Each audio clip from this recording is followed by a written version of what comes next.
En primer lugar, agradezco la tan amable presentación y no quisiera iniciar sin antes expresar mi profundo agradecimiento tanto a la Facultad de Psicología de la Universidad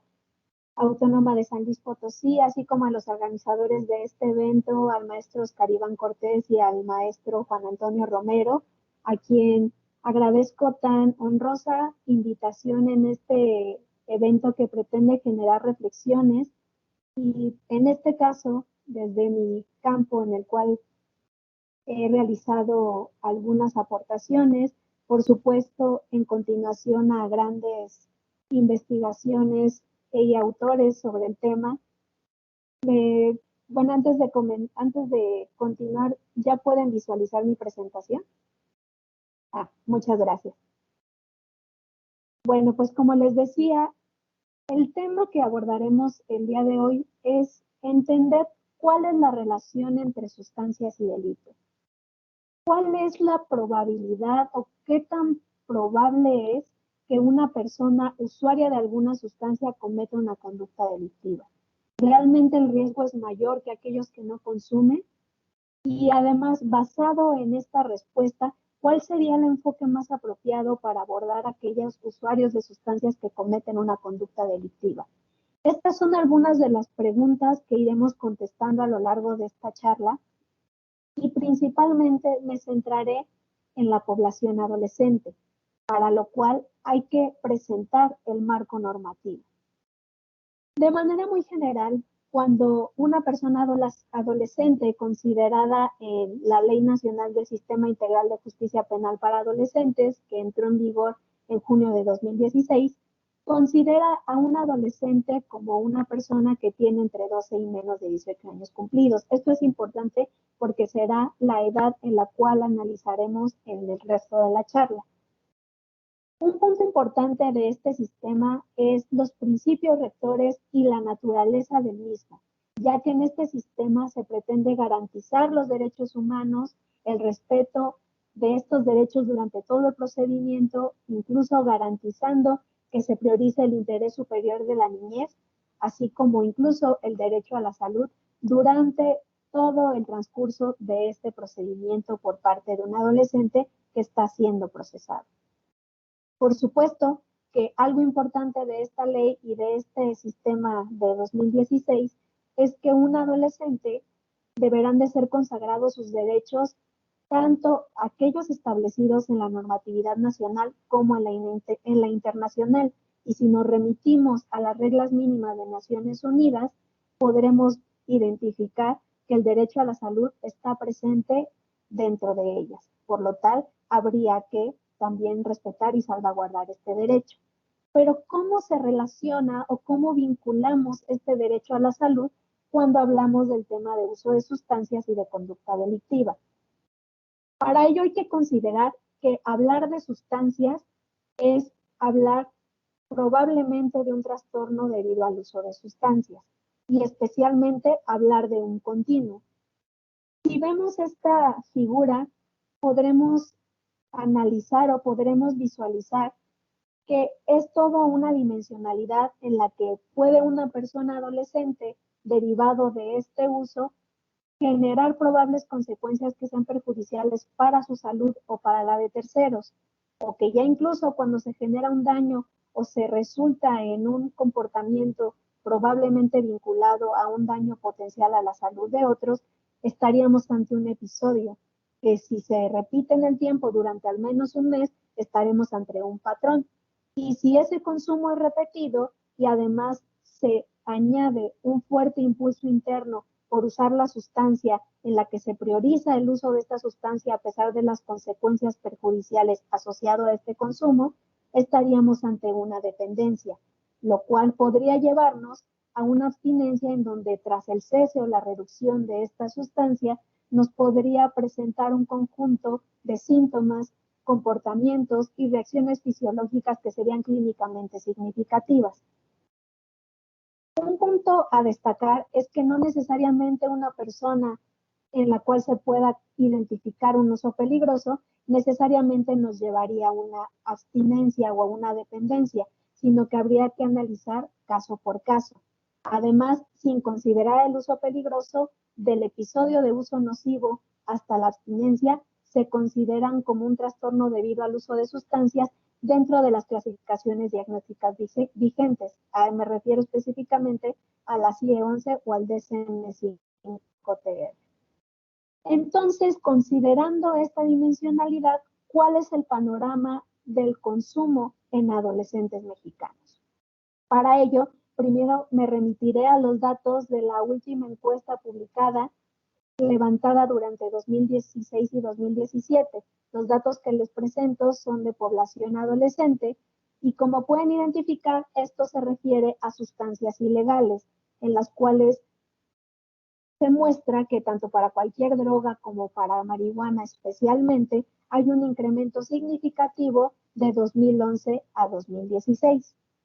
¿Y qué pasa entonces con drogas como el alcohol y el tabaco? En este caso, si nos vamos a la gráfica del lado izquierdo, podemos identificar que solo el consumo excesivo durante el último mes tuvo un incremento significativo. Consumo excesivo considerando al menos 5 copas para hombres o al menos 4 copas para mujeres por ocasión en el último mes. En el caso del tabaco, podemos identificar que son en su mayoría los fumadores ocasionales, los fumadores actuales y principalmente en mayor proporción en el caso de los hombres. Esto respecto a la población general. ¿Y qué pasaría si ahora analizamos los datos de aquellos adolescentes que están dentro del sistema de justicia penal? ¿Qué son los datos que les presento en esta diapositiva? Estos los tomé a partir de la última encuesta nacional que realizó INEGI. Estos son datos de 2022 y algo importante es que solo se considera aquellos adolescentes con medidas cautelares de internamiento preventivo o cualquier medida de sanción. Y ahí, como una nota al pie de página, sería importante analizar qué pasa con aquellos adolescentes que están cumpliendo medidas cautelares no privativas que no necesariamente estarían relacionadas con internamiento preventivo. Retomando lo de la encuesta de INEGI, podemos identificar que principalmente las bebidas alcohólicas, el tabaco y la marihuana son la principal sustancia de consumo, tanto en el último año como en el último mes. De hecho, se reporta que 8 de cada 10 adolescentes llegaron a consumir al menos una sustancia alguna vez en la vida. Como vimos en esta dimensionalidad, eso no implica que estos adolescentes necesariamente tengan una dependencia o que ya tengan un trastorno por consumo o trastorno debido al uso de sustancias. Habría que analizarlo.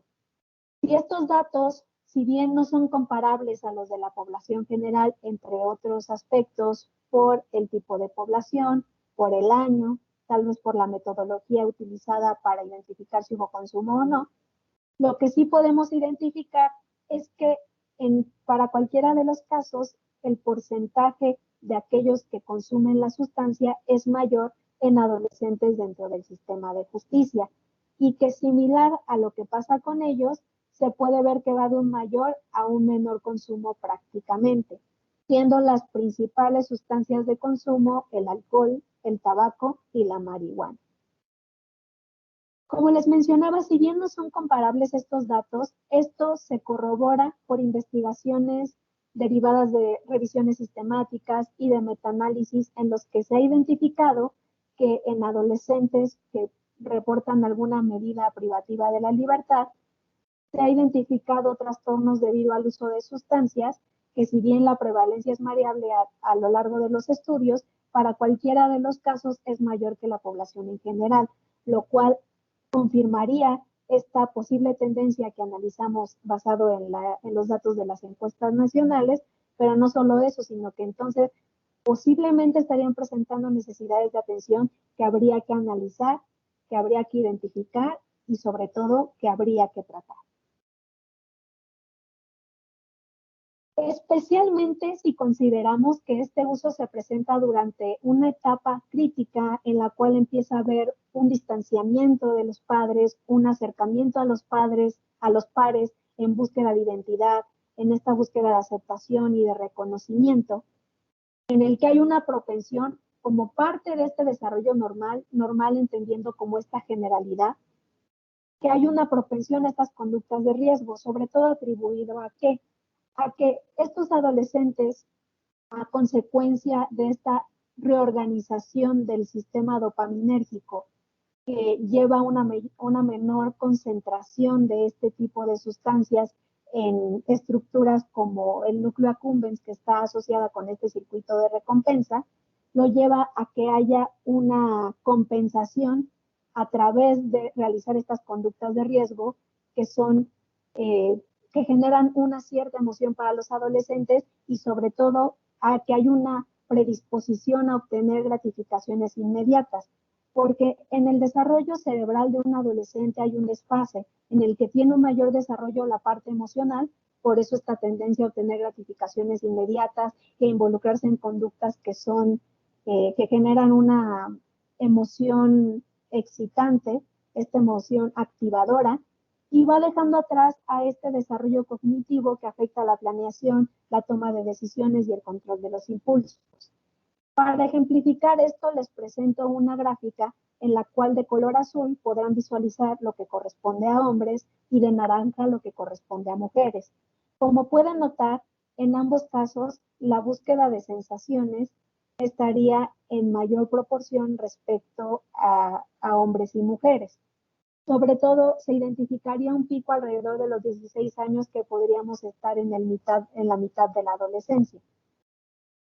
Lo importante de estos dos aspectos y que son resultado de este desbalance o de este desfase respecto a la parte emocional y cognitiva,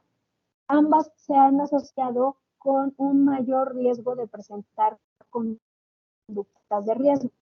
como cuáles, el uso de sustancias o incluso como conductas antisociales como la conducta por separado, pero también mientras haya una mayor brecha entre ambas, eso se asociaría con un mayor riesgo de involucrarse en estas conductas de riesgo. Si a esto le sumamos además que un inicio temprano en cuanto al uso de sustancias asociaría a un mayor riesgo de efectos a nivel físico, a nivel comportamental e incluso a nivel de salud en general. Este tipo de efectos impactarían tanto en la atención, en la memoria, en la planeación, toma de decisiones, control de los impulsos que de por sí ya vimos en la gráfica anterior, que estarían implicados como parte del desarrollo normal de un adolescente. Pero a pesar de lo anterior, pareciera que es el conjunto de estos factores individuales y alrededor del individuo lo que potenciaría este riesgo de involucrarse en conductas. Algo importante es que hay distintos estudios que se han dedicado a analizar ampliamente la relación entre sustancias y delito, así como varios estudios que han identificado cuáles son los factores tanto de riesgo como de protección asociados al uso y asociados a la conducta delictiva. Sin embargo, lo que les presento en pantalla son los que más se han descrito, pero recordar que no son los únicos. ¿De qué dependería? De la persona, de la situación y del contexto en que se estaría presentando esta potencial relación. Los podemos encuadrar en tres grandes grupos. Dentro de los factores individuales ya veíamos esta propensión a obtener gratificaciones inmediatas, esta impulsividad, esta incluso búsqueda de pertenencia a través de la afiliación con los pares y especialmente que llegan a moldear la conducta de los adolescentes por esta influencia que tienen. También una menor percepción de riesgo del uso, dificultades que se puedan presentar en el trabajo si es que el adolescente realiza este tipo de actividades o incluso en la escuela que generarán un estrés psicoemocional en el adolescente y entonces eso se asociara con mayores posibilidades de involucrarse en estas conductas. Pero también el tener problemas de salud mental, como cuáles, como sintomatología depresiva, como trastorno por déficit de atención e hiperactividad, que podrían potenciar este riesgo. Por ello también la importancia de identificar necesidades de atención de los adolescentes en salud mental de manera general, no solo asociados al consumo de sustancias. En la parte relacional podemos identificar que una menor supervisión e involucramiento entendiendo como este interés de los cuidadores hacia las actividades de los adolescentes, este apoyo que reciben por parte de los adolescentes, también que se presentara maltrato, esta presión de los pares que si bien es importante en esta etapa, como ya lo he comentado anteriormente, conforme se va avanzando en la adolescencia, el efecto que tiene esta influencia sobre la conducta de los adolescentes y la toma de decisiones va disminuyendo. De forma así que podría ser un grupo que controla la conducta o que podría ampliar el espectro de conductas de riesgo en la que se involucra un adolescente. Y en este sentido, también el consumo de sustancias que llegara a reportar los cuidadores, la familia o los pares en general. Respecto a la parte contextual, podríamos identificar qué tan disponible está una sustancia, qué tan aceptable es que se use alguna sustancia o que se experimentara eventos potencialmente traumáticos, como por ejemplo alguna pérdida, que eso pondría al adolescente en una situación de vulnerabilidad que a su vez se asociara con mayor riesgo. Antes de continuar, quisiera que dieran un vistazo a cada uno de los factores que les acabo de describir, porque en su mayoría están vinculados también con la conducta delictiva. ¿Y esto qué implicaría? Que si se pudiera analizar e identificar de manera clara cuál es el nexo entre la conducta delictiva y el uso de sustancias, entonces se podría incidir e impactar en ambas conductas en un solo momento.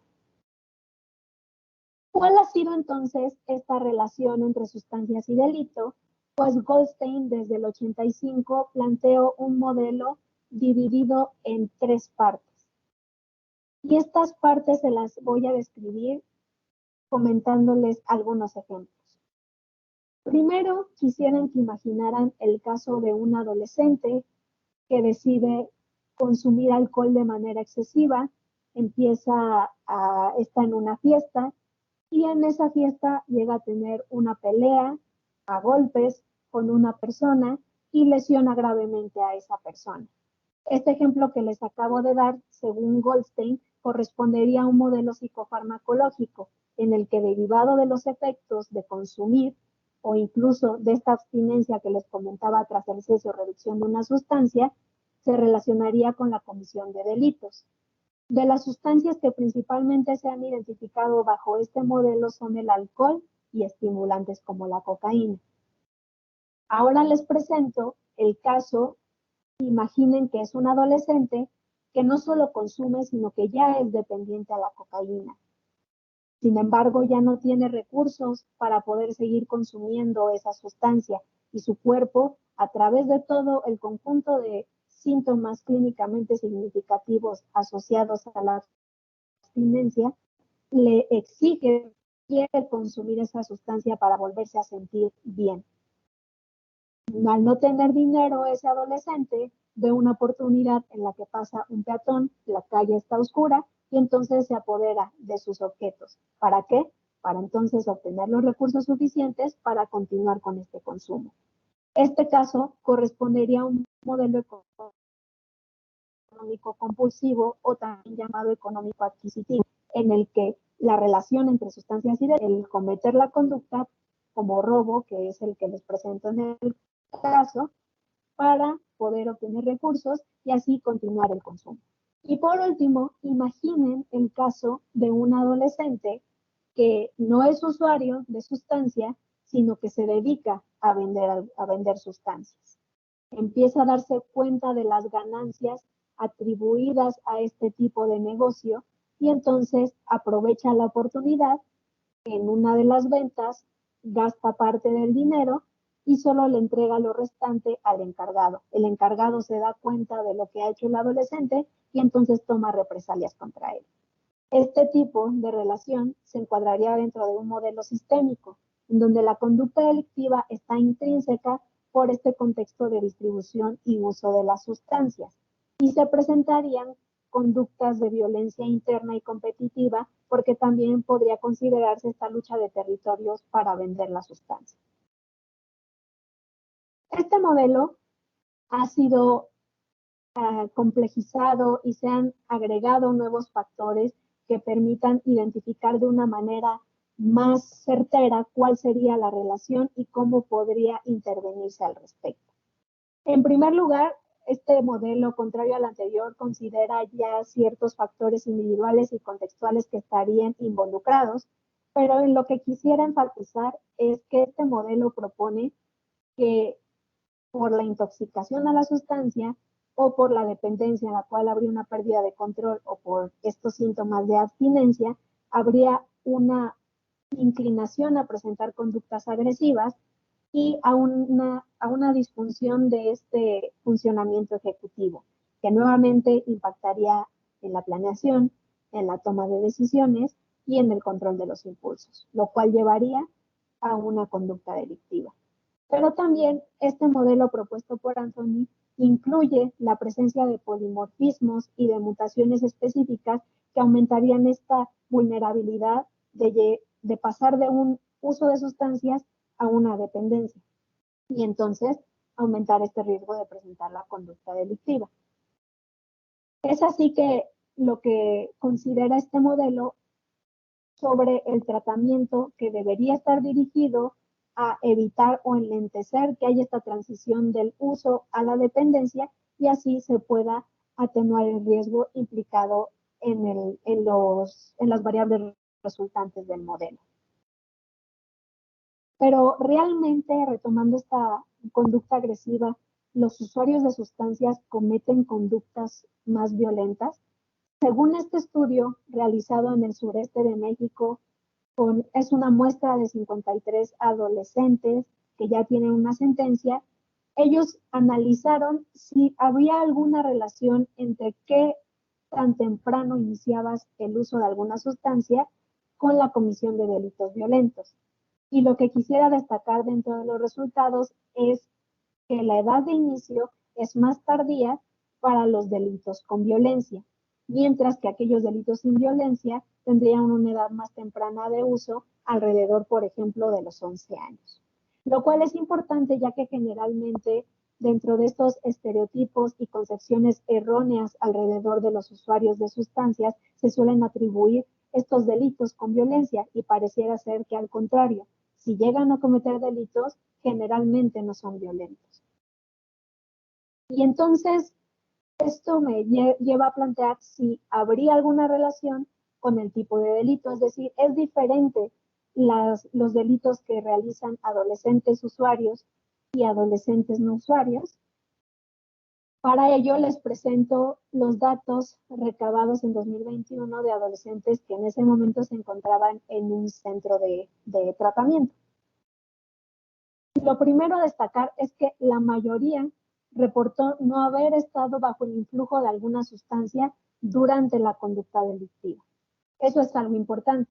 Pero, ¿qué pasa con aquellos que sí reportaron haber estado bajo este influjo? Principalmente por sustancias como el alcohol, la marihuana y el cristal. Retomando los datos que les presenté inicialmente, podemos ver que dos de las sustancias de mayor consumo son las que estarían implicadas. Y entonces, tal vez esas gráficas que vimos, si las analizamos según el patrón de consumo, tal vez esto nos hablarían de adolescentes que ya tengan un trastorno debido al uso de sustancias, probablemente. Si analizamos ahora por cada sustancia cuál fue el delito más frecuente, se pueden dar cuenta que en su mayoría fue robo. Y esto nos llevaría a hipotetizar que probablemente hayan sido adolescentes que bajo este modelo económico compulsivo realizaran esta conducta de robo para obtener recursos y continuar con el consumo, que probablemente ya nos estaría hablando que este adolescente no tenía un consumo experimental ni un consumo único, sino probablemente ya hubiera hasta una dependencia. Esto habría que analizarlo con mayor detalle, pero esto es para que tengan una visión más amplia respecto a que la relación entre sustancias y delito no es tan directa y no es causal, sino que es distinta dependiendo de la conducta y de la persona que está involucrada. Esto incluso fue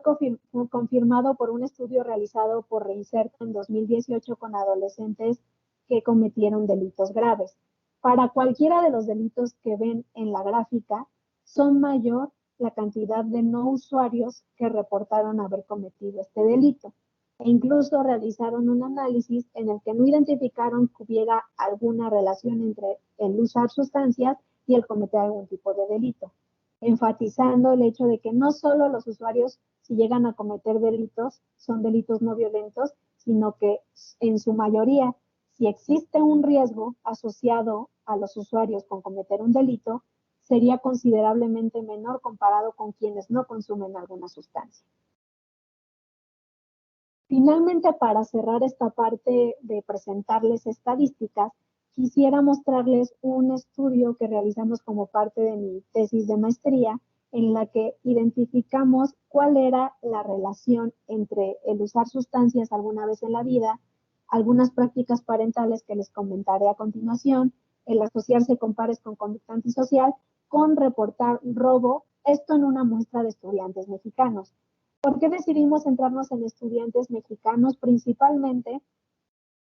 porque en las estadísticas se reporta que hay delitos que se suelen cometer de primera vez, que no son, por lo cual los adolescentes no son detenidos. Y uno de estos delitos que se reportan son robo. Por eso es que decidimos analizarlo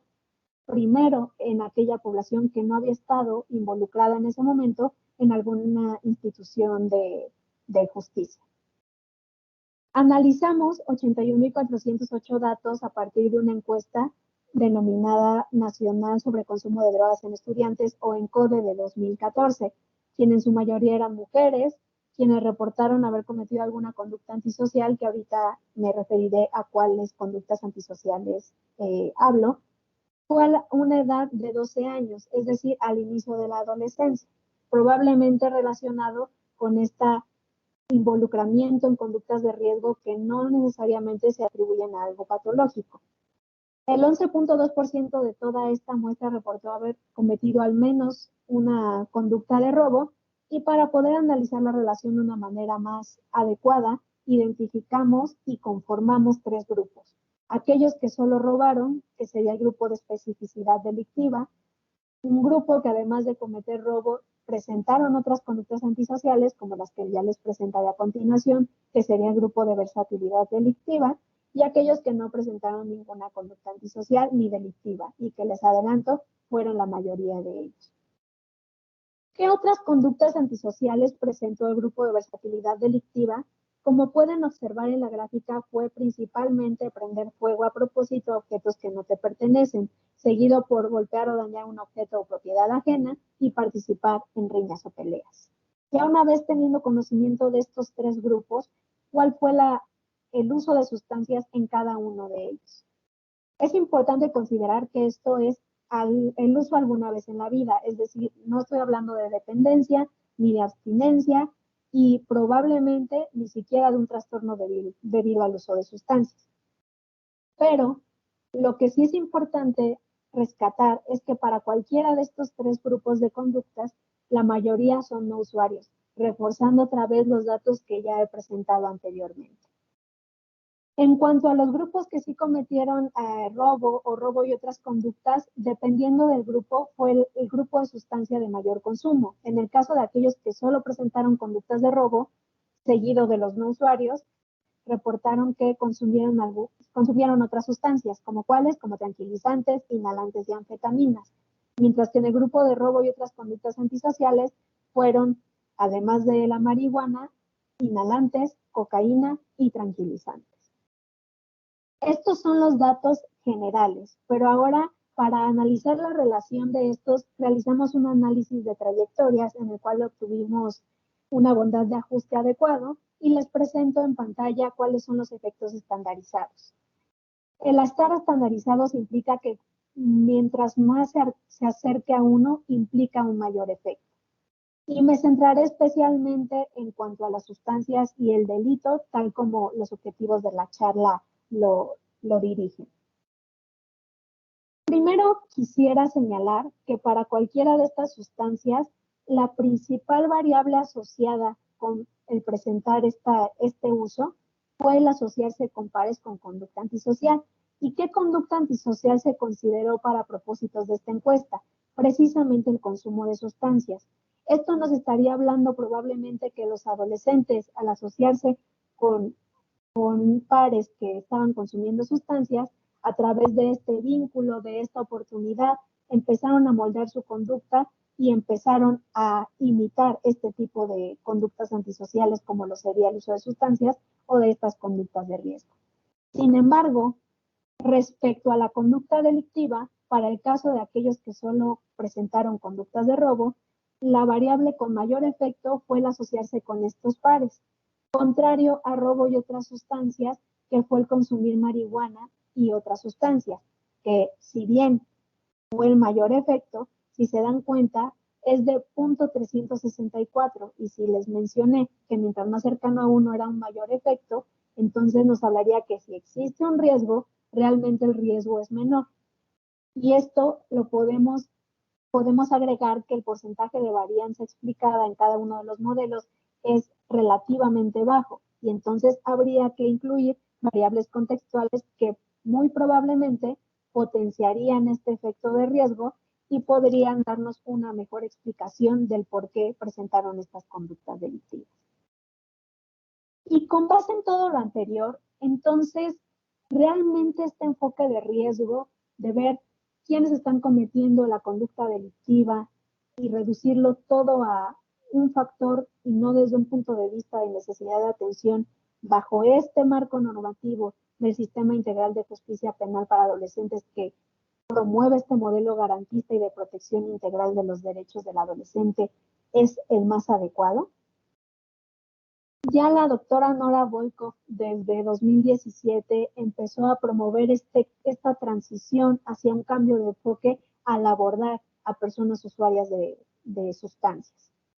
El pasar de un enfoque de justicia penal en el que se considera al usuario que merece un castigo más que un tratamiento, que hay violación a sus derechos humanos, que no se garantiza su derecho a la salud, en el que el castigo asociado a ser usuario, por ejemplo, al poseer la sustancia, por ejemplo, al cometer estos delitos derivados de la abstinencia dentro de los modelos de Goldstein, se asociarían con consecuencias potencialmente negativas, como cuáles, al estar en internamiento, los llevaría a un aislamiento, que es un factor de riesgo asociado con el consumo de sustancias, y además, ya al estar dentro del sistema, los llevaría a tener antecedentes que probablemente limiten sus oportunidades y además impactarían dentro de su ambiente familiar, lo cual posiblemente impactaría en el bienestar y en el desarrollo del adolescente. Y entonces nos estaría salvaguardando el interés superior de la niñez, que tanto promueve este enfoque del Sistema Integral de Justicia Penal para Adolescentes. Además, el internamiento aumenta el riesgo de presentar alguna sobredosis o de aumentar el consumo, de acuerdo a lo que se han visto en algunas investigaciones. Y entonces hay que cambiar de este enfoque más punitivo,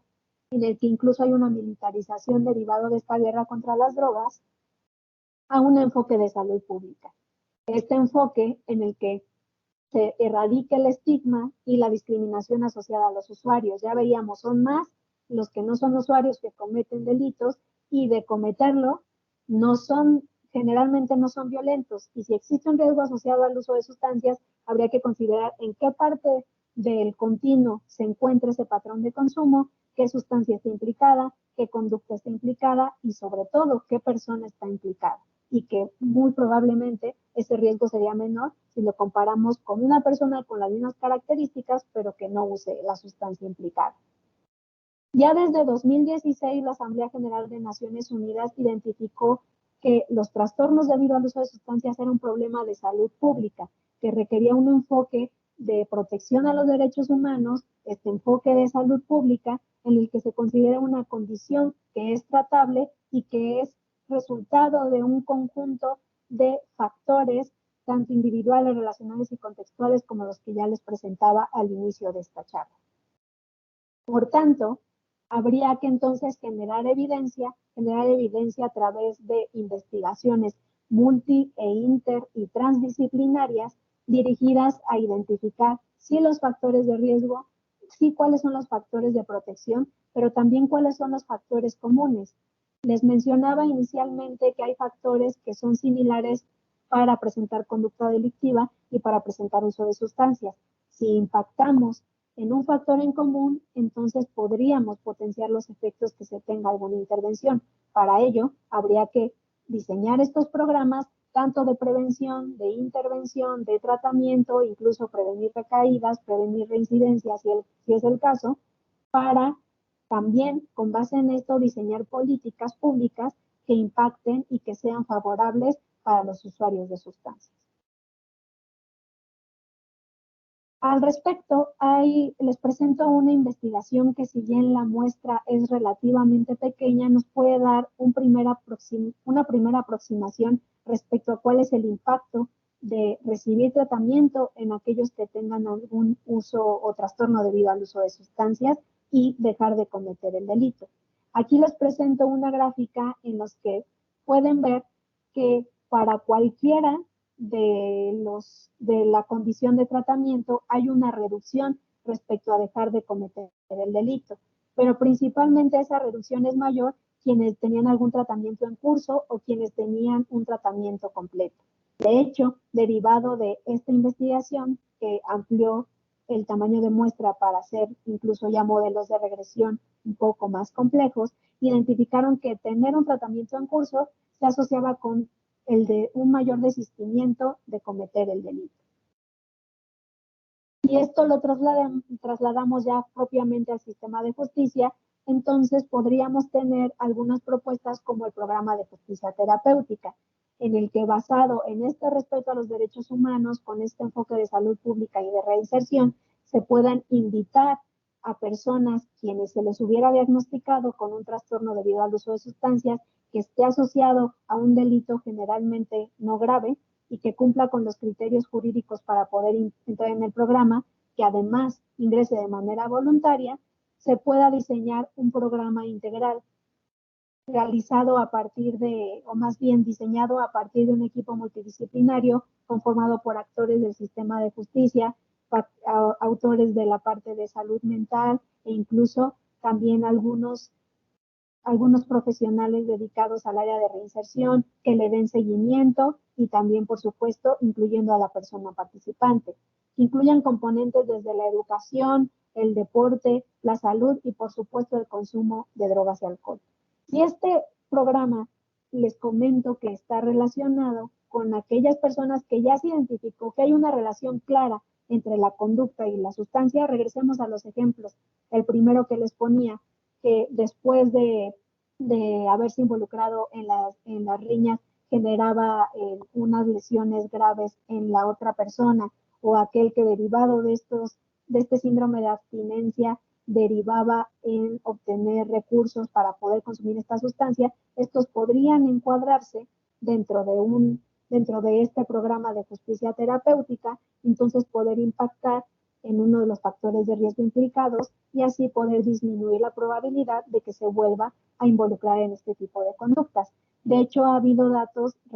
que, respecto a quienes concluyen este programa,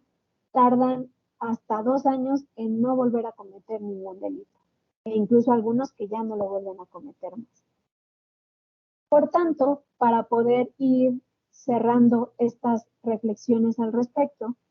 primero decirles que es indiscutible la relación que hay entre sustancias y delito, pero para poder dilucidar en cada caso cuál es la relación entre ambas, se requiere hacer un análisis a profundidad. Y al hablar de adolescentes, por supuesto, considerarlo desde esta perspectiva de desarrollo, que como parte de esta etapa y del desarrollo normal de un adolescente, va a haber factores de riesgo intrínsecos e incluso factores de protección que podrían aumentar ese riesgo de involucrarse en conductas como la conducta delictiva. Los modelos teóricos, a partir de la evidencia de investigaciones de otros autores y de la evidencia que se está realizando incluso en nuestro país, nos podrían ayudar a identificar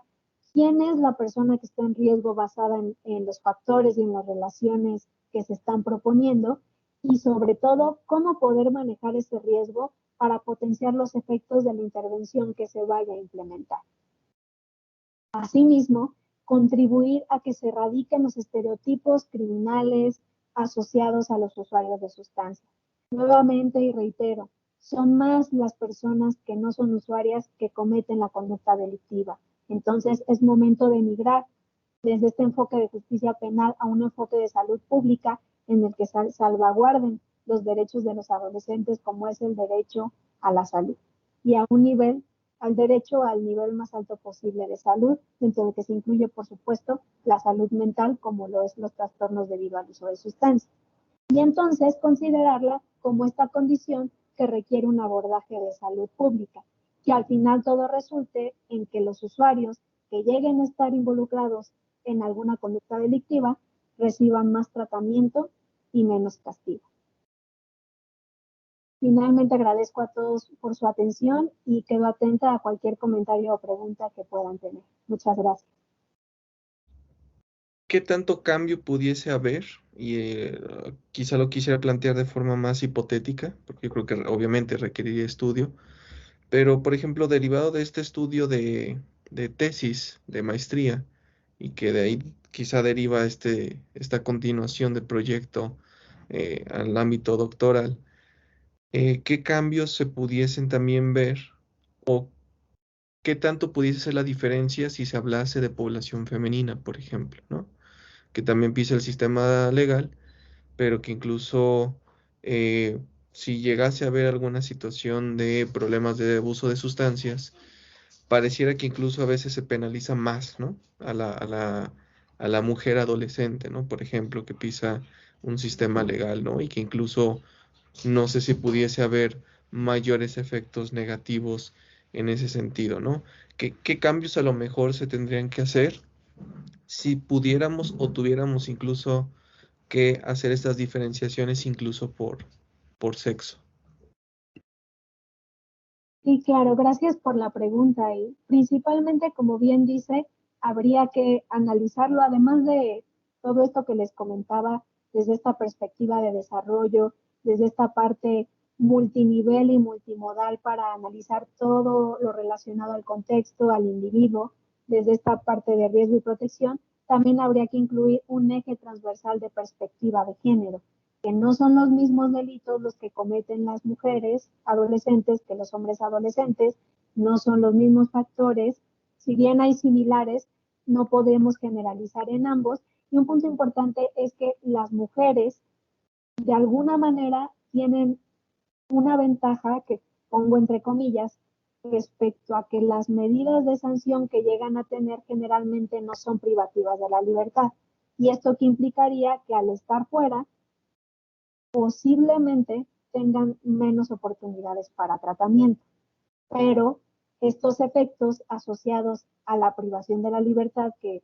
ahorita tengo presente el estudio de Naciones Unidas que realizó al respecto, donde identifica claramente todos estos efectos negativos asociados a la privación de la libertad, que se genera se asocia con un estado que es más deplorable de salud conforme mayor tiempo se pasa en internamiento. Entonces, si bien las adolescentes no estarían en tratamiento, que en algunos casos seguramente lo requieren, no estarían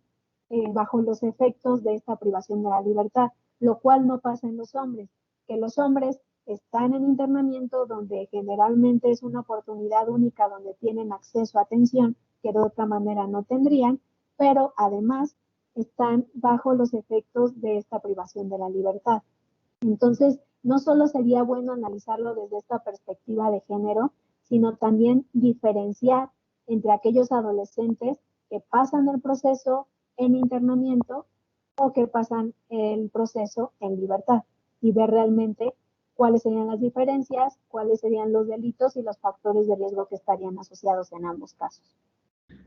¿Cuál sería también el rol que se tuviese que hacer, quizá de forma interdisciplinar, con respecto al rol que tengan los progenitores, ya sea también al consumo de sustancias, pero también a este rol que a lo mejor el abuso de sustancias, si bien no es el factor que predice conducta violenta, pues ahora sí terminaríamos en lo que hubiera dicho Moffitt, ¿no? En un proceso de continuidad acumulada, ¿no? De adversidades, ¿no? Y que estas, aunque no conducen de forma directa o causal al involucramiento de conducta violenta, sí las facilita, ¿no? Por ejemplo, hacia la vinculación con grupos ahora sí que ejercen conducta violenta, entre otro tipo de elementos. Pero, ¿cuál sería incluso también ese alcance para hablar y referir sobre lo que se tendría que hacer con cuidadores o progenitores en ese sentido. Sí, nuevamente gracias por la pregunta y ahora que lo escucho creo que es pertinente algo que olvidé mencionar durante la charla.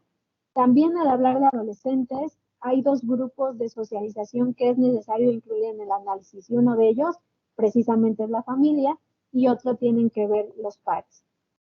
En cuanto a la familia, una de las prácticas parentales que más se ha asociado con conducta delictiva en general es la supervisión,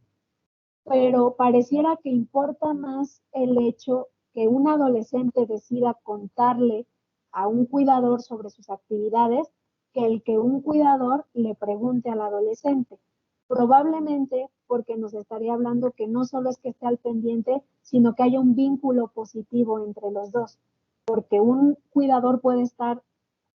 monitoreando lo que hace y con quién se junta un adolescente, pero si ese adolescente decide omitir información porque no le tiene confianza al cuidador, porque sabe si le dice algo va a obtener generalmente un regaño o incluso hay maltrato dentro del hogar, entonces esta supervisión no va a ser efectiva. Pero además no solo es involucrar al cuidador y poder fomentar este involucramiento positivo y este vínculo entre ambos, sino también el potenciar y el mejorar las habilidades sociales de los adolescentes para que aprendan a tener un mejor autocontrol y aunque se asocien con pares que tal vez los lleven a cometer conductas de riesgo en general, ellos decidan no hacerlo, asociado a como a esta mayor fortaleza de habilidades sociales. Entonces, por supuesto que los cuidadores tendrían que tener un papel relevante, pero no solo el estar preguntando, sino realmente que se dediquen a generar un vínculo con ellos. Buenas tardes. Tengo una duda en cuanto al desistimiento. ¿Cómo podríamos, bueno, he visto en casos de personas adultas que el desistimiento se puede dar en ellos solos, pero cuando se les reconoce como una persona y no como un exdelincuente o una persona que hizo una conducta antisocial, ¿cómo podríamos darle ese desistimiento personal a un adolescente que está en busca de una personalidad, se podría decir, que siento yo que también a veces por eso acuden, como es más fácil de que acudan a grupos pandilleriles, se puede decir, y cometan esto de asociarse con drogas y cosas así. Pero desde que, bueno, ya lo tenemos dentro de un internamiento, allá adentro, ¿cómo podríamos darles como que ellos puedan dimensionar que pueden ser más que eso, ¿no? O sea, bueno, sí, ¿cómo podríamos ayudarlos a encontrar su personalidad, se podría decir? Sí, gracias por la pregunta. De hecho, ahorita digo, no puedo adelantarme mucho a esos datos, pero precisamente estamos ahorita realizando una investigación dentro de otros objetivos. La idea es identificar las necesidades psicosociales de adolescentes. Nosotros nos estamos enfocando con adolescentes que tienen o tuvieron en su momento medidas cautelares, pero dentro de estas entrevistas que hemos realizado, personalmente he identificado, derivado de lo que las experiencias que me han compartido ellos, es que para ellos se han involucrado de una manera más importante en los programas ya dentro de la medida de sanción, que esa medida de sanción coincidentemente es en externación, digamos, es en libertad. Si bien durante su internamiento preventivo tuvieron algún tipo de intervención, al menos por lo que refieren las experiencias de algunos adolescentes, para ellos tuvo una mayor importancia o fue más significativo el trato y el tratamiento en general que tuvieron cuando ya tuvieron la medida de sanción. Respecto a lo que la pregunta que me comentaban, uno de los puntos importantes respecto a la justicia restaurativa también tiene que ver con eso, que el adolescente vea el impacto que tuvo la conducta y a veces el ver el impacto que tuvo en incluso una familia, tal vez una madre que perdió a su hijo porque un adolescente privó de la vida a otro. El ver ese impacto, los adolescentes lo reflexionan de una manera distinta, contrario a adultos que tal vez esta no sea una práctica tan común.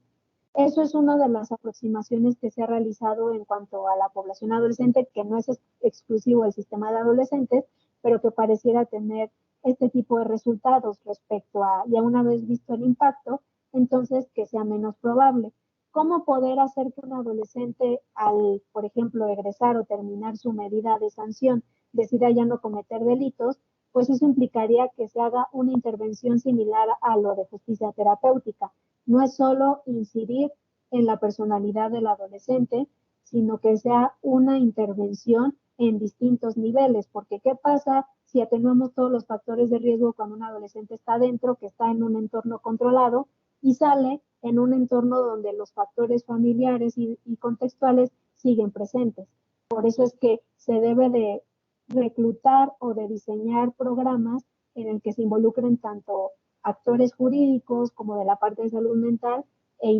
enfocados a la reinserción social como el programa de justicia terapéutica, para entonces poder probablemente ver un impacto y que se potencie el efecto de estos programas. Al final no podremos estar 100% seguros de que lo vayan a volver a hacer o no lo vayan a volver a hacer, pero sí podemos potenciar este efecto para disminuir el riesgo en la medida de lo posible. ¿Qué opinas sobre las penas que hay, que todavía hay como cierta controversia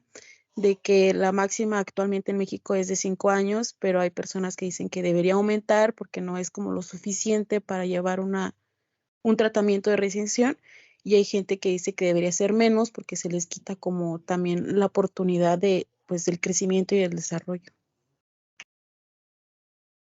Es una pregunta bastante debatida, en la cual no quisiera ahondar mucho, pero personalmente, por lo que he visto, lo que he leído y lo que he escuchado por parte de los adolescentes, el hecho de que pasen más tiempo en internamiento no necesariamente se relaciona con una mayor justicia. Por supuesto que es entendible el, el cómo se siente la otra persona, el que quisiera que un adolescente tal vez ya no volviera a salir, pero por eso es una concepción muy distinta al hablar de un sistema de adolescentes a un sistema de adultos. La idea del adolescente es poder, tal como la naturaleza del sistema lo dice, el poder reintegrarlo familiar, socialmente y favorecer esta reinserción. La idea es que durante lo que dura el proceso, que la idea es que dure lo menor para que no sea perjudicial a este, se puedan desarrollar las capacidades y habilidades necesarias para que no vuelva a cometer el delito. Pero la idea no es castigarlo por esa conducta, sino el que se pueda como reflexionar y fortalecer las habilidades del adolescente para favorecer este desistimiento. Entonces, bajo esa óptica, considero que las medidas, tal como actualmente, al menos en cuanto a la periodicidad, no lo alargaría más. Tampoco me atrevería a decir que tal vez pudieran ser menores, sino que habría que ver cada caso, pero sobre todo, y en eso sí definitivamente, el promover que tengan medidas no necesariamente en internamiento para que precisamente no afecte al bienestar de los adolescentes, que es uno de los objetivos principales del sistema. Buenas tardes. Yo tengo una duda, pregunta. Dentro de tu investigación, no sé, ¿detectaste algunos programas, ya sea que fuesen o se puedan ser aplicados a personas que tengan o pudiesen tener medidas cautelares en cuanto al uso de sustancias y qué efectividad tuvieron? Y otra es que si consideras que los programas, si es que existen, interpretan el uso de sustancias como un problema de salud pública y no como una acción o conducta que necesita punitividad. Respecto a la primera, primero gracias por la pregunta. Respecto a la primera parte, como tal, hay distintos programas enfocados en general a adolescentes desde un enfoque de reinserción social. Me refiero a que hay distintos programas que se aplican o que pueden implementarse una vez que un adolescente ya está en su medida de sanción o ya egresó. Pero pareciera que aquellos adolescentes que tienen medidas cautelares es una población que no ha sido visibilizada del todo. El mejor ejemplo que puedo dar en este momento es que incluso en los datos de la encuesta nacional, los que tienen medidas cautelares que no son internamiento preventivo no están considerados. Es decir, en esa encuesta no se considera el consumo de esos adolescentes, que son la mayoría comparado a los que están en internamiento preventivo. Entonces, respecto a que hay un programa como tal, no. Si bien como parte de su protocolo de ingreso, al menos en internamiento preventivo, sí reciben algún tipo de evaluación y si lo requieren tratamiento. Pero una vez que ingresan, ¿qué pasa con los que están fuera? Pues muy probablemente aquellos en los que se haya visto alguna relación con el consumo de sustancias recibirán tratamiento. Y aquellos que no, pues probablemente tal vez ni siquiera se haya realizado una evaluación para ver si tienen necesidades de atención. Una de las evaluaciones que se realizan en adolescentes con medidas cautelares se realiza a partir de una evaluación de riesgo procesal. Y dentro de uno de los modelos de instrumentos que se ha promovido en Ciudad de México, consideran el consumo de sustancias como un factor de riesgo. ¿Para qué? Para que un adolescente se sustraiga de la acción de la justicia, que obstaculice la investigación o que realice alguna conducta en contra de la comunidad o alguno de los actores del proceso. Sin embargo, si uno va y lee cuáles son los factores que han descrito las investigaciones que en nuestro país aún no se han realizado para identificar estos factores, el consumo de sustancias como tal no es un factor de riesgo, sino el abuso, pero conforme pasa en el tiempo, este efecto de riesgo disminuye, lo cual implicaría que desde un primer momento se debería de realizar una evaluación de necesidades de atención en salud mental a los adolescentes y ver cuáles de ellos requerirían tratamiento para todos, si van a internamiento preventivo o no. De hecho, eso es parte de la propuesta que estamos haciendo ahora en las investigaciones. Y respecto a la segunda pregunta que estaba relacionada con la efectividad, pues por lo mismo, son pocos los programas que se han implementado y sobre todo se han implementado ya una vez que están en medidas de sanción o para reinserción social, pero pocos evalúan estos programas qué tan efectivos. No digo que todos, pero en su mayoría requieren ser evaluados para ver realmente qué tan efectivos son. Y esos poderlos también implementar incluso desde las medidas cautelares. No necesariamente si una persona usuaria cometió un delito, sino ver si incluso presenta algún consumo problemático que podría desarrollar en una probable dependencia más adelante si no se detecta y se atiende de manera oportuna. Si bien es cierto, los tribunales antidroga, que han sido estas formas formales, oficiales, para poder ir transitando hacia esta noción de justicia terapéutica, recién que se incorporaron decían que no estaban teniendo los resultados ideales, ¿no? Que ellos esperaban, ¿no? Esto es, se atendía el problema de la sustancia, se había como esta especie de compromiso por parte en este caso, el adolescente o la persona que pasó por este proceso, y que decían que aún no se ha tenido el resultado idóneo que se esperaría tanto para el desistimiento de consumo de sustancia como para incluso evitar a lo mejor en algún momento futuro se generen factores de riesgo ahora sí relevantes que ahora sí lo hagan pisar un sistema legal, ya sea recién adulto o ya un sistema de justicia para adolescentes, ¿no? Con todo lo que has investigado en ese sentido, tanto de maestría y lo que se lleva ahorita ya en la parte doctoral, eh, ¿qué visualizas tú que a lo mejor, o una de dos, o hicieron que en un inicio no funcionara como se esperara, o esos tribunales antidroga, y qué se requeriría fortalecer en esos tribunales antidroga para que entonces comencemos al menos a ir testeando en un futuro estas modificaciones? Sí, primero habría que hacer una evaluación detallada de qué tan efectivo ha resultado estos programas, en qué estados, con qué tipo de población, con qué tipo de delitos, para entonces poder determinar si están funcionando o no. Entonces, desde una primera, digamos, en un primer momento,